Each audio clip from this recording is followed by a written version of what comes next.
Now in this question also we are finding a large number of series parallel network. So let us first of all solve this series network, this parallel network. So on solving this series and parallel network, I write it as RS1, which is equal to 6 plus 8 plus 4, that is 18 ohm, and the parallel network RP1, R1 R2 upon R1 plus R2, that is equal to 4 ohm. So I can redraw this circuit in this way, that this value is 4 ohm, this one is 6 ohm, and this value is equal to 18 ohm, and then we are left with 4 ohm, 4 ohm and 2 ohm. So this is what we obtain over here.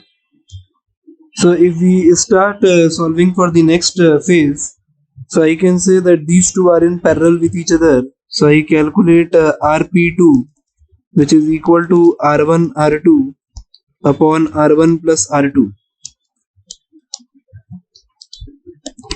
that is 4.5 ohm, and these two are in series with each other, that is 6 ohm. Now this 6 and 4 are again in parallel with each other, so I call it as RP3. So R1 R2 upon R1 plus R2, 2.4 ohm, and I can finally redraw this circuit in this way, that it begins with 4 ohm over here. We have replaced 6 and 18 to obtain 4.5 ohm,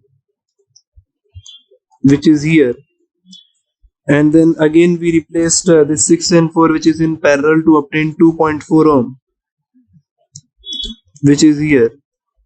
So now the effective value of resistance between the A and B is going to be the sum of these, because they are in series with each other. So we get a value equal to 10.9 ohm. So for this question, C option is the correct alternative.